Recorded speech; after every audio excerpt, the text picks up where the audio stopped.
Sreekrishnapuram block panchayat കേരളോത്സവ മത്സരങ്ങൾക്ക് തുടക്കം കുറിച്ചു. ഞായറാഴ്ച ബ്ലോക്ക് പഞ്ചായത്ത് അങ്കണത്തിൽ വിവിധ ഓഫ് സ്റ്റേജ് മത്സരങ്ങൾ നടന്നു.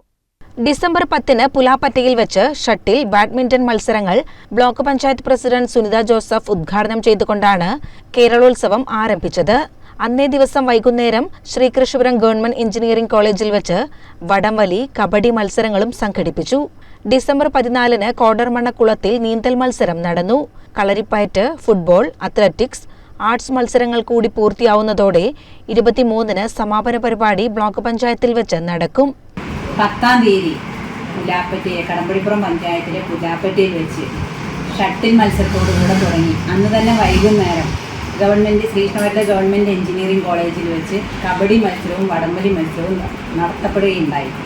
ഇന്നലെ ശ്രീകൃഷ്ണപുരം ഗ്രാമപഞ്ചായത്തിലെ കോടർമണ്ണക്കുളത്തിൽ വെച്ച് നീന്തൽ മത്സരവും നടന്നു. ഇന്ന് നമ്മുടെ ബ്ലോക്കിലെ ഓഫ് സ്റ്റേജ് മത്സരങ്ങൾ വിവിധ വേദികളിലായിട്ട് നടന്നുകൊണ്ടിരിക്കുകയാണ്. 20-ാം തീയതി ശ്രീകൃഷ്ണപുരം ഹൈസ്കൂൾ ഗ്രൗണ്ടിൽ വെച്ച് ഫുട്ബോൾ മത്സരവും 21-ാം തീയതി അതേ ഗ്രൗണ്ടിൽ തന്നെ വെച്ച് അത്ലറ്റിക് മത്സരങ്ങളും 22-ാം തീയതി ക്രിക്കറ്റ് മത്സരവും അതോടൊപ്പം തന്നെ 23-ാം തീയതി നമ്മുടെ ആർട്സ് മത്സരങ്ങൾ അത് ശ്രീകൃഷ്ണപുരം ബ്ലോക്ക് പഞ്ചായത്ത് അങ്കണത്തിൽ വെച്ച് നടക്കുകയാണ്. 6 ഗ്രാമപഞ്ചായത്തുകളാണ് ശ്രീകൃഷ്ണപുരം ബ്ലോക്ക് പഞ്ചായത്തിലെ കേരളോത്സവത്തിൽ പങ്കെടുക്കുന്നത്.